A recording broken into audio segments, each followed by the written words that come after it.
Good morning everyone. Buenos dias. Good morning to everyone. Today is Wednesday, the 23rd of September 2020, and like every day around 9 o'clock, I promise I have to be more punctual, but between 9 and 9:15, there's always something sometimes that are coming up, so I'm here sometimes 9ish, between 9 and 9:15 I pop up in your in your social media for this daily live from my closet with Gabi Natale. Today, as every day around 9, we have 10-15 minutes when we connect to each other to recalibrate our energy. This is our oasis to make the most out of our day, to do what I call our energetic exorcism, to set our intentions and to connect with each other and start the day with the right food. So I wanna, as you know, this is a simulcast. I wanna say hello to everyone. Tell me where you are tuning in from. We are connected to everybody on Facebook. Buenos dias. Good morning everyone on Facebook. Good morning everyone on Twitter. Good morning everyone on YouTube. Good morning everyone on Twitch, our gamers. Good morning everyone on Instagram. Good morning everyone on LinkedIn, to all our professionals that are always looking for new ideas, new ways to improve their career and their lives. Good morning, good morning, good morning. It's the middle of the week. And we have a good morning, Gabi. You know what? I can see sometimes if you don't approve the StreamYard, the platform that we're using says that you have to approve. So sometimes I cannot see your name if you don't approve it. So from Houston, Texas, Marina Angelica Coriart, thank you very much for joining us today. I'm here in Dallas. Hardcore quarantine, and this is my moment to connect with all of you, with the rest of the human race that does not live inside of my home, so that we can connect with each other and start the day with the right food. I'm gonna tell you a little bit about the topic of today. I know there's so many people who are looking for new opportunities or looking for new jobs or doing pivots in their careers, in their lives in general, and that always put us face to face with challenges, and face to face with our own insecurities, and face to face with the things that we thought we were good at, and maybe we find out that we need to learn new skills and we feel inadequate in the process, or maybe we are thinking about new ideas for our businesses and we feel insecure about how to implement them. So everybody is looking for new things, new opportunities, and there's a learning curve. And whenever you have a learning curve, there's always some way of insecurity, some way in which your confidence might feel threatened. Why? Because you're facing something new, something that you're not used to. And while this learning curve is taking place for everyone, but especially for perfectionists, we sometimes punish ourselves because we don't learn fast enough, because we don't decide fast enough, or because we're not doing things in the most efficient way, or we're not feeling up 100% ourselves these days with everything that is going on. So this is the topic for today: how to restore your confidence, but for everyone. But this is an addition thought especially for perfectionists. Let me know if you think about yourself in some way of your life as a perfectionist, or if you are perfectionism free, but this is one of the things that we have to consider today. We're learning something new, we're pivoting, we don't have all the answers in this moment. Everyone is trying to figure it out, the next step. Everyone is trying to figure out what's best for their business, how they can adapt, how they can thrive.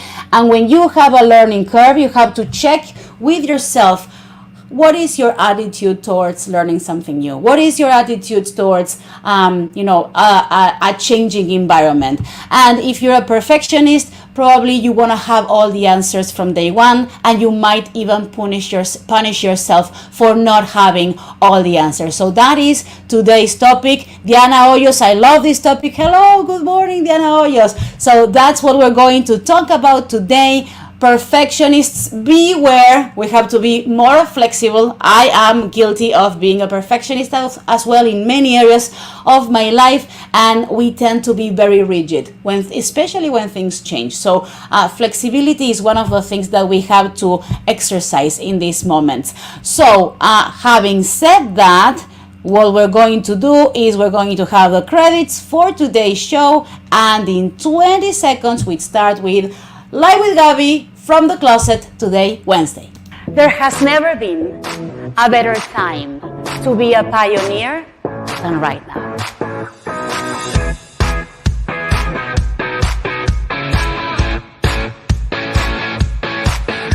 Diversity is beautiful. Thank you.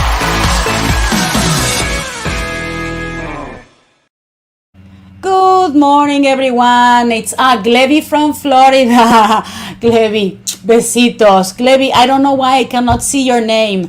So, having said that, leave me your comment. As always, we say like, share, tag, whoever might benefit from this. Today, I want to give a shout out to my hairline. Welcome, all beauty, because I woke up with the craziest hair, and in 5 minutes with my clipping, I was ready for my live. But let's talk about today's topic, how to restore your confidence, special edition for perfectionists. So the first thing that I think we have to keep in mind is what is bothering us. What is bothering us, and we have to go deep into what is the foundation of this, because if we are building our confidence strongly on externals all the time, the day those externals change, your confidence is going to be destroyed, or is going to be affected.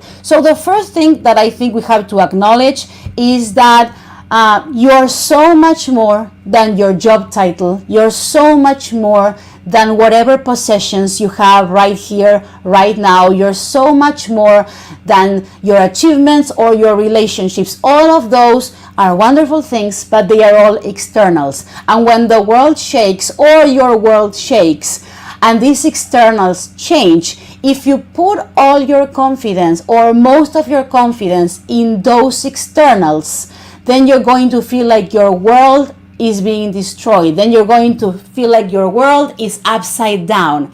And I see it so much right now with people who are looking for new opportunities in their career, because we don't realize it, but we put so much of our identity in our work. We put so much of our identity. Some people identify so much with their title that when they don't have this title, this business card tied to the logo of their company or to the name of their position, it's like they don't know who they are. If I am not the manager or the teacher, or if I'm not the vice president, or if I'm not whatever I was doing at the moment and now I cannot do it anymore, who am I? And what I want to tell you today, if you're looking for new opportunities and you had your identity tied to whatever work you were doing or whatever job you had, is that you are so much more than a job title. You are so much more than your possessions, whether it is the things that you have in your home, or the savings that you had and maybe they are not there anymore, or maybe you are fighting debt. You are so much more than your possessions. You're so much more than your achievements, because so many times, and I learned this, I was lucky to learn this the hard way. I always share with you that everything is possible, and that I'm so proud of having my Emmys and so many great things that happened to me in my career. But I had to learn the hard way that when you go to a competition, you lose or you win, you cannot put your self-worth in there. I had to learn it the hard way, because before I had the opportunity to go for the first time to that stage, to win an Emmy and to thank it and to do something that was in my mind, and it was a vision and it was a dream. I was, for 7 years, glued to the chair, and I was nominated and I was never chosen for 7 years. So For me, it was learning the hard way that I could not tie my self-worth as a person or as a professional to having somebody say my name on a stage or not say my name on a stage. So for 7 years, I made the exercise of saying, this is a wonderful experience. Whether I win or whether I lose, I'm going to enjoy the night. Whether I win or whether I lose, tomorrow I'm going to be just as good as I was the day before. And then if you have, the joy of winning one day in a competition, that's fantastic. But the next year, if you don't win, you're not a piece of crap. Because what happens with so many perfectionists is that they tie the self-worth to the achievement. So the moment they don't have the achievement, they feel they are not worth anything. And this is ingrained from our childhood, from the very first years when you go and you show your parents your grades, and yes, you have a good grade, you're wonderful, and you don't have such a good grade, you're not that wonderful. And that's the way we've been conditioned to think. But when you grow up, maybe it's not that healthy to tie self-love. It's not healthy at all to tie self-love to achievement. So you're so much more than your job title. You're so much more than your possessions. You're so much more than your relationships. If you are somebody's husband or somebody's wife or somebody's employee or somebody's boss and you lose that relationship, you don't lose yourself. You're so much more than that relationship. And that, I think, is at the core of addressing, restoring our confidence. Because if we're putting the foundation of our confidence in things that are external and temporary, the day those things are gone, our confidence will be gone. So that's the first thing that I want to share with you. So we have some messages. Muchas bendiciones para ti, Sheila Morataya. Besitos. Hola, buenos días, Paola Elisa Gámez. Hola, buenos días. Stephanie Santos Maglisi from LinkedIn. She's saying, good first point. I have heard this similarly referred to as limiting beliefs. Of course. Then Marina Angelica Coriat. Met you several years ago at a conference. We were at same table. Very happy for your success. Thank you very much, Marina. Besitos. Tell me at which conference. I have a good memory.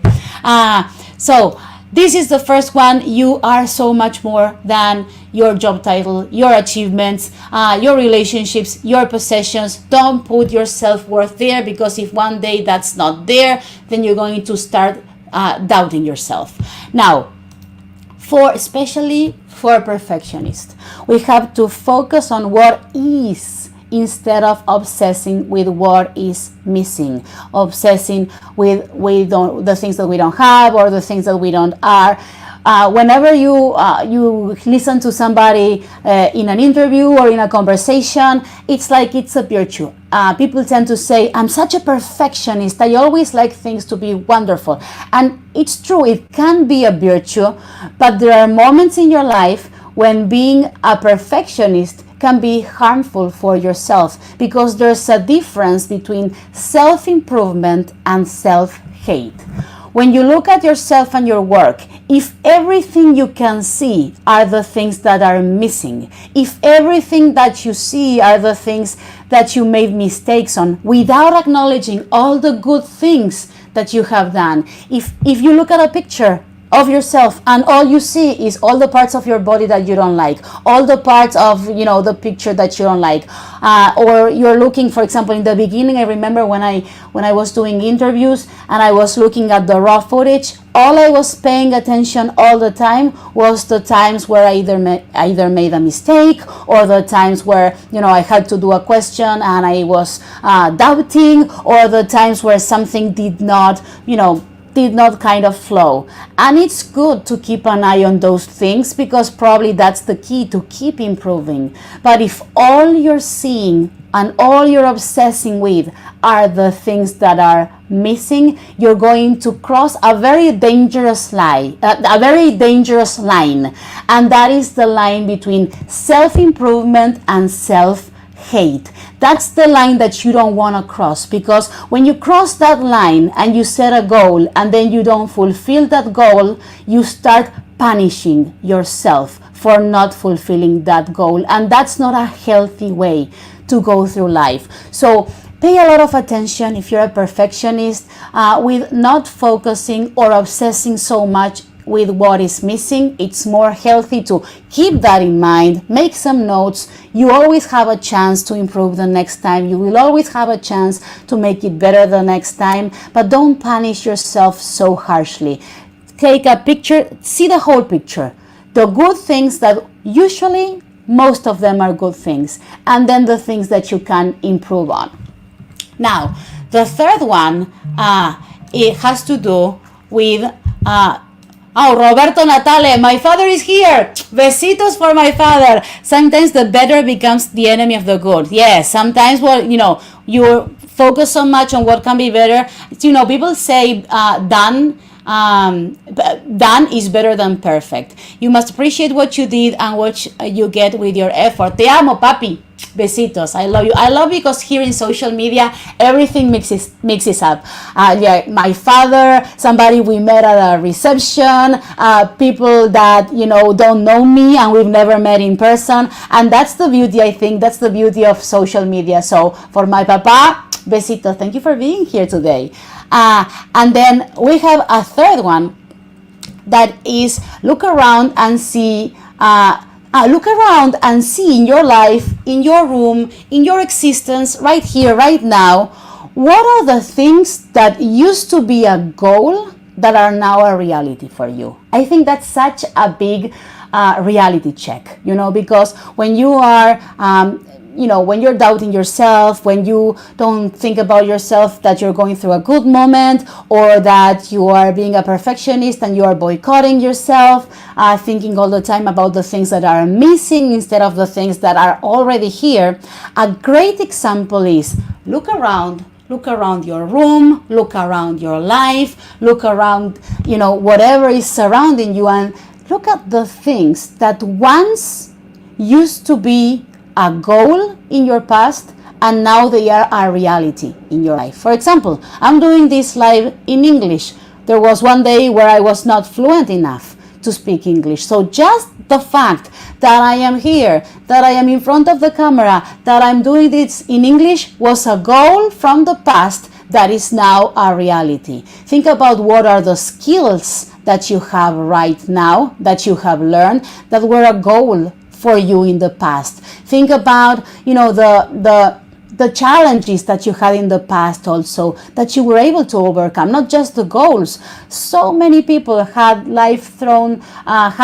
had moments in their life where they were thrown challenges that were so hard, challenges that can be health related, and you had to recover from something that was life-threatening, or that you had to do a rehabilitation, or that you didn't know what was going to happen to you, or maybe you had to be a caregiver for someone in your life that needed your help and you had to be strong for them. So think about the goals the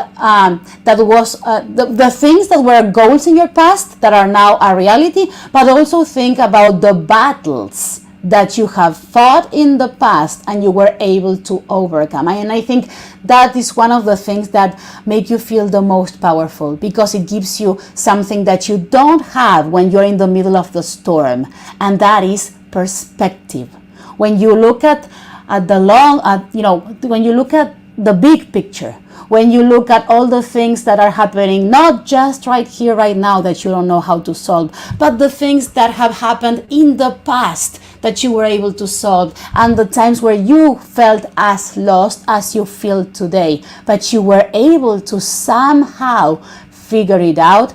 That is the moment when you start reclaiming your confidence, because you can feel that you may not have all the answers today, right here, right now, but you have proven to yourself that you have the tools to overcome situations of uncertainty. And that, I think, is the key point. Maybe you don't have the answers, but you know that inside of you, you have the tools. So those are things that you have to think about when you are struggling with your confidence, when you're learning something new, when you're facing a new situation. So realize that, girl, boy, whoever's on the other side, this is not your first rodeo. Do you have any particular experience that you want to share? Do you have any particular challenge that you went through and that you feel so proud that you have been able to overcome? Maria Angelica Coyat says, yes, I'll try to remember the conference, but I remember you primarily speaking in Spanish. Good job in overcoming your fear. Yeah, blessing. Besito, thank you. Well, I still mix it up and I love it that way. So think about that and make sure that, as we say, let's recap a little bit of what we discussed today to restore your confidence, especially for all of you who are perfectionists. First of all, you are so much more than your job title, than your possessions, than your relationships, than your achievements. Second, focus on what is instead of obsessing with what is missing. Third, look around. There's many things in your life that used to be a goal that are now a reality. And the last one, realize this is not your first rodeo. You are a warrior who has overcome many challenges already, and you may not have the answers right now, but know that you have the tools inside you to overcome this situation. See you tomorrow at 9 a.m. Besitos for everyone. Los quiero mucho. Nos vemos mañana. See you tomorrow.